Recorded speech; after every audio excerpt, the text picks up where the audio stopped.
Hi, friends. Welcome to episode number 35 of Your Life Projectized. Today's episode is called Reviving Success with CPR. CPR being the framework that I had developed, and CPR, that acronym stands for communication, but not just any communication, effective and efficient communication, project management, and resiliency. This episode does not have a guest speaker. This is a special episode on the heels of Halloween. So today is November 1st. The bad project manager witch, when she rears her ugly head, and some of you may have seen that bad, evil project manager witch. When she rears her ugly head, she loves turning our projects red, right? Those projects that we so effectively planned, the projects that we jotted the dependencies and took account for all of the risks that might happen in our project. So when that bad witch rears her ugly head, we need CPR to revive that project and bring it back to a green status. So, what inspired me to create the CPR framework, right? So, the CPR framework, honestly, it came from seeing too many projects and even teams flatline, maybe not because they lack talent, but because they may have lost rhythm. I realized, especially in working on a lot of different projects, that the most successful turnarounds happen when we revive three core elements. And again, those three core elements are clear communication, structured project management, and genuine resiliency, because it's really about giving new life to projects that have either lost their pulse and reminding leaders that these fundamentals really never go out of style. And so sometimes we do have to go back to the basics, right? And those basics being project management. So I'll get right into it. And so today I'm going to talk to you a little bit about this framework that some of you may have heard me speak about in the past. I also include this framework when I give some of my talks to different project management chapters or even to different businesses. So today we're going to talk a little bit about that framework. And yeah, let's go ahead and dive in. So first question, I'll answer my own question. So, why do I believe that every project or even business, right, can be revived by going back to the basics, as I just mentioned? In my opinion, complexity often masks clarity. When things get off track, most of us rush to add tools. We add dashboards, we add maybe new strategy. But in my humble opinion, revival really starts with simplifying, right? So reconnecting people, right? Those teams that may have gotten off track, really clarifying goals and ensuring transparency. Because oftentimes, what I've seen in some of my teams is the goals of the project are not clear to every stakeholder. So, those stakeholders being not just the project team, right? Sometimes maybe even certain members of leadership are maybe not aware of all of the goals of that project and really rebuilding some of that trust because sometimes when the project begins to get off track, it's very easy to point fingers. So it's important to rebuild trust. So the basics of project management, right, are never boring. As I just mentioned, they're foundational. And so, how does CPR apply not just to projects, but to people and teams? Because as I mentioned, CPR can be used for not just projects, they can also be used in business. In my opinion, a project or a business can only be as healthy as the people behind it. So, communication fuels understanding, project management gives us direction, and resiliency sustains momentum.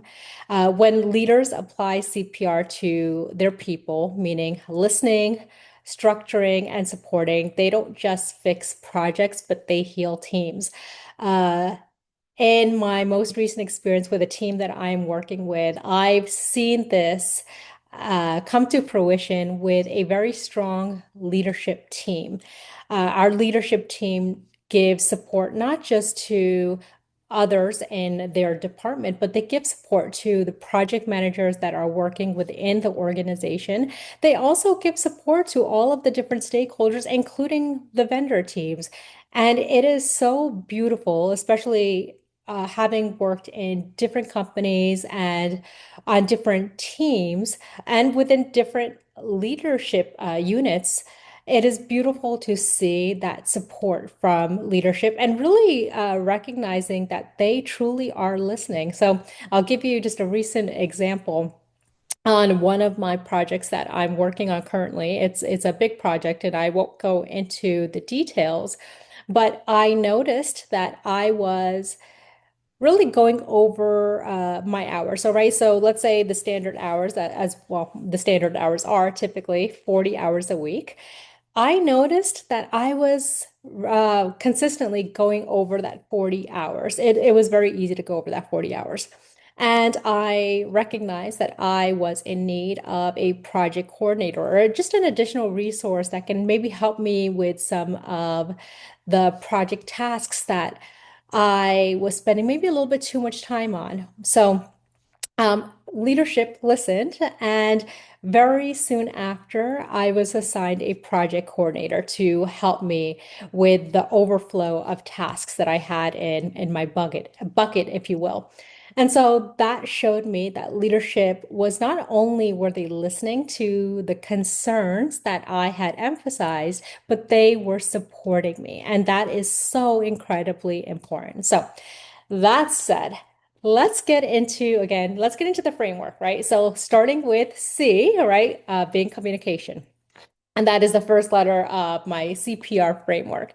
So a lot of you have heard I speak about communication often because communication is the foundation, the basis for all of our relationships, whether it's a business relationship, whether it's a personal relationship, whether it's a friendship, whether it's a romantic relationship, right? If we don't have effective communication, our relationships will struggle, our businesses can struggle, our projects will struggle. So, communication is so important. And in project management, right, as the PMBOK, the project management body of knowledge, teaches us, communication is 90% of what we do as project managers. And it's what we do even in, again, even in businesses and our relationships. So, that's it. What role does communication play in reviving a struggling project or a struggling business, right? So as I shared, it's everything, right? When communication breaks down, assumptions fill the gaps, right? How often, because we are not clear on something, how often do we make assumptions, right? And I'm guilty of this myself, right? So those assumptions end up filling the gaps, and that leads to, again, a breakdown in communication. What I've learned is that clarity is kindness, especially under pressure, right? Reviving a project starts with honest conversations, right? And sometimes even having those very difficult conversations about what's working, what's not working, and really what needs to change. Without open communication in our relationships, and again, this goes back to our personal relationships, our romantic relationships, our business relationships, no tool or process can save a project, right? If we're not talking to each other and if we're not honest about some of the things that are happening in our projects, in our businesses, in our relationships, right? There is honestly, there's no chance of saving a project or even saving a relationship. So that's the first thing that I wanted to mention. So, and I also talk a lot about how do project managers communicate across generations and cultures. So I speak about this a lot because a lot of our project management teams are made up of stakeholders that are from different cultures, from different countries, even from different parts of the US, right? So the Northeast, for example, has its own culture, right? Whereas there might be the South might have their own culture. How do we fill in those gaps and improve communication across generations and cultures? It starts with honestly leading with curiosity, not judgment, right? It is very easy to fall into stereotypes and to cast judgment, but it's important to instead lead with curiosity. So every generation, right? Whether you're the boomers, whether the millennials, whether generation Y, generation Z, it's important to recognize that every generation, every culture brings a unique rhythm of how they communicate, right? So some people, myself being one of them, prefer face-to-face communication. Others thrive in async channels, but the best communicators are translators, right? They adapt based on how folks like to be communicated with. They listen and they make others feel seen and heard. And I know I just mentioned that I'm working on a project right now that has great leaders, and I really do. But there are some stakeholders on my project that I work with who truly make me feel seen and heard. And have asked, well, how do you like to be communicated with? And it's music to my ears because that is something that I have adopted and I think is so important to recognize that different people like to be communicated with in different ways. And it is truly so important to meet people where they are. And so also, what are some communication breakdowns, right? And what lessons have come from them? So I've often seen teams confuse busy with aligned, right? Meetings happen, but meaning of that meeting gets lost. So oftentimes in my meetings, I like to have an agenda. Something I've just started incorporating is I also like to have an objective of that meeting. So yes, we're meeting and we have an agenda, but really, what are we hoping to achieve in this meeting? So, one lesson I've learned is that communication must be intentional, not just frequent, right? So, the goal isn't just to talk more, but it's to connect better. And now I'll get into a little bit into project management, right? So, which is the next acronym in my framework, CPR, right? So, why go back to the fundamentals of project management? As I mentioned, right, it's important to, in my opinion, to go back to the basics. Even if you don't work in project management fundamentals can be applied to every single business, no matter what type of business it is, right? So frameworks and software change, right? But fundamentals don't.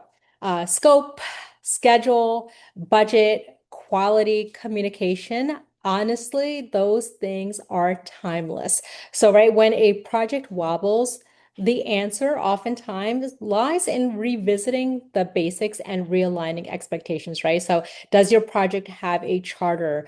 Do you have a communication plan? Do you have a risk management plan? So all of these, or I should say a risk mitigation plan, all of these fundamentals are important to achieving success. So when a project wobbles, right? When a project wobbles, the answer usually lies in revisiting these basics and realigning expectations.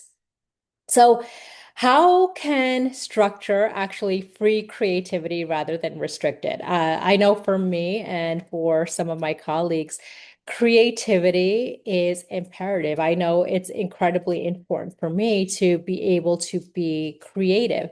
So, structure provides psychological safety, right? So when people know their roles, right? And I will be the first to say, I have not always been great at all of these, right? So I don't want you to think that I'm speaking from a place of, oh, I know it all. I certainly don't. All of these lessons I have learned have been through my experiences and through falling, but of course, getting back up and learning from my experience. So when people know their roles, timelines, as well as boundaries, because it is so important to set boundaries, not just with your project teams, sometimes with your vendor partners, right? It is important to set boundaries. When those things are in place, they can take creative risks without chaos, right? So good project management, it doesn't suffocate innovation, it protects it, right? So the next thing I'll address is, so what practical tools and techniques can help revive a flatline project, right? It's in the title, right? When a project is flatlined, what do you do? How do you revive it, right? How do you resuscitate it? So first thing, start with a mini assessment, right? Revisit your scope and your objectives. Identify misaligned stakeholders. Simplify your status reporting. Status reporting doesn't have to be complex. One tool that I love and I talk about often is Smartsheet. Smartsheet allows you to create a status report. Or I should say, it takes your risks, it takes your objectives, it takes all of these different components and it helps you develop, or I should say, it feeds a status report. And it's a one-page, very clean status report. And it gives your leadership just a high level understanding of the status of the project. So just to simplify the status reporting, it doesn't have to be, again, it doesn't have to be complex. Then use agile style retrospectives to diagnose and again, not to blame, right? Even a 1 hour alignment workshop can re-energize a stagnant project. And I've seen this to be true. So, how can project managers keep all of our stakeholders aligned when there is pressure, right? By managing expectations as much as execution, right? So it's important that everyone is aligned on the expectations of the project, right? So set the tone early. What's realistic, right? What's changing and what's non-negotiable. Oftentimes, again, I think that projects get derailed because not everyone understands the expectations, right? So it is important to communicate that. And then maybe following through with consistent updates, even when things go sideways. And that's something I mentioned, right? Even when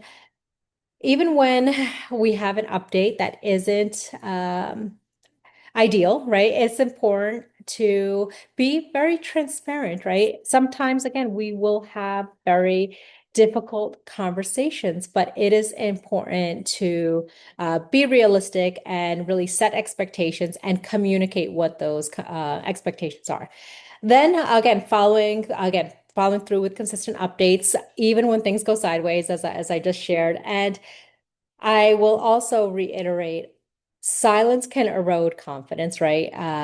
That can happen when people go silent. I know we often say, right, no news is good news, and sometimes that is absolutely true. But when you're not hearing from your project management team, when you're not hearing from your leadership, right, that can erode a lot of confidence. So it is important for those regular check-ins and regular communication. And now going to my other favorite part, right? Which is the R in CPR, which stands for resiliency. So I talk about resiliency a lot. I want to firstly give credit to my father. My father is one of the most resilient humans I've ever known. He has gone throughout his life, he has gone through a lot of very serious I will say pitfalls. He's gone through a lot of serious challenges, but in each of these challenges that he has experienced, my father has always gotten right back up and he has pushed forward. And that is where I really think that I learned resiliency. So, resiliency is important in a project. It is important in a business. So let's dive a little bit into that. Why is resiliency the missing link in sustainable success? Because even the best plan will encounter turbulence, right? How many times have we planned? Again, how many times have we put together this great plan? We accounted for all dependencies, we accounted for all risks, yet the project goes sideways, right? It goes off track, it goes off the rails. Resiliency is what helps us recover, learn, and then really keep moving. So it's less about bouncing back, right? And it's more about bouncing forward. We bounce forward stronger and wiser than before, right? Because each of our experiences, they teach us something. So, how can we cultivate resilience as individuals and teams? By normalizing setbacks, right, as part of the process, because they truly are part of the process. I encourage teams to document lessons in real time, celebrate micro wins, right? So you got that charter signed, that's a win. You got that change order approved, that's a win, right? So discuss not just deliverables, but discuss emotions. The old There used to be an old belief that when you go to work, right, or you go to the office, you leave your emotions at the door. I've never believed that to be true, and I'm actually really happy to see that we are transitioning to be more human in our interactions because emotions are part of being human, right? And project management, again, is about being human. It's about not just those hard skills, but it's about those soft skills. So, uh, we need to ensure that we are being cognizant of that, right? So resilience is built through reflecting, all right, and not denial, right? So just reflecting on what has gone wrong, where maybe we could have done things differently. So, that is why, again, a lessons learned is important, right? What did we do well? What could we have done better? What did not work? And what do we want to repeat for future projects and or even future phases, and what do we want to stop, right? I know for waterfall projects, a lot of waterfall projects, we wait till the end of a project or to do lessons learned. I'm of the mindset that lessons learned should be done often. So maybe a more agile approach. So at the end of every sprint or at the end of every phase of a project, lessons learned should be done because why wait till the end of a project to really reflect on what has gone wrong and what has gone well? Because now, if you're waiting till the end, right, you can't change. You can't now adapt to make things better because the project has already concluded. Rather, have those lessons learned meetings, have those retrospectives often so that you are, again, catching things in real time as they're happening or catching things often and then turning things around to ensure that the next phase or the next sprint of the project you are not repeating some of those same pitfalls. You are maybe not running up against the same challenges, but instead you are moving forward doing the things that worked well in your initial phase. So what daily habits strengthen resilience? I love this. Again, resilience is like communication and like project management is one of my favorite topics. So small, steady habits can help strengthen resilience, right? So what does that look like, right? Uh, Morning reflection, right? Maybe taking some time in the morning to really reflect on what you want to do for the day or what went wrong, maybe what went wrong yesterday, and how you can ensure that today that is not repeated. Gratitude journaling, right? Journal what things are you grateful for? Right. So I often forget to show myself grace, but it is so important to not just be grateful for the things that have gone right in our relationships, in our project. It is also important to show gratitude to ourselves, right? Uh, I'm very hard on myself, and I think a lot of us are. I think we tend to be very hard on ourselves, but it's important to show ourselves grace and gratitude. Take short pauses to reset between meetings. This is a practice that I used to do, and I'm actually going to, as I'm talking about this, maybe re-implement. I like to typically, and this doesn't always happen, right? I like to typically set aside 5 minutes between meetings, right? So um, maybe instead of setting a 30-minute meeting, maybe it'll be a 25-minute meeting because I want to give myself and I want to give my project team 5 minutes before they get into their next meeting, giving them time to really pause, maybe to reflect. To go use the restroom, right? How many times have you sat there and you're waiting for the meeting to end because you need to run to the restroom, but you have another meeting starting right after that, right? That happens often. So it's important time for those short pauses and really clear boundaries around digital noise, right? I'm very big on this. Oftentimes, you might see me go missing in action. One of the reasons I do that is I am genuinely and intentionally trying to be more present, right? I talk about technology a lot. However, Sometimes at the end of the day, when I've finished my workday, I'm so tired of technology. I don't want to have access to my laptop. I don't want to have access to my phone.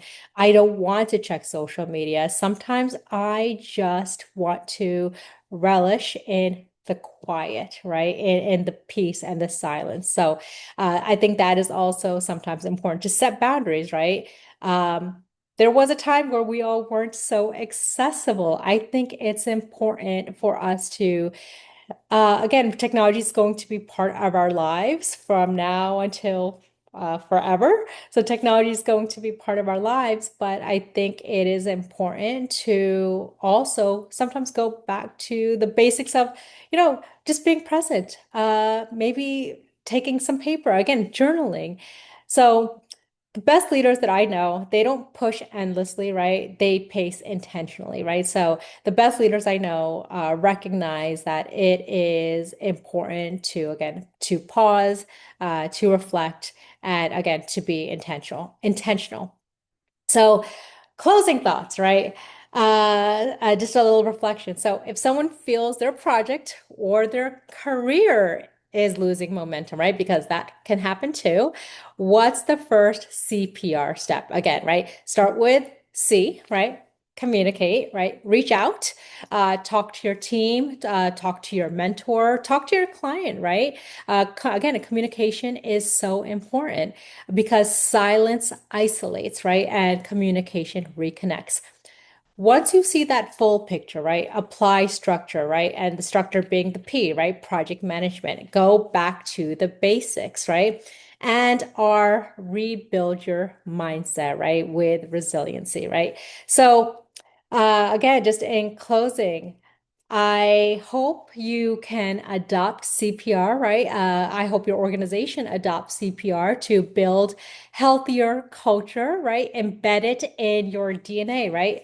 Make communication transparent, right? Keep project management practical, not bureaucratic, right?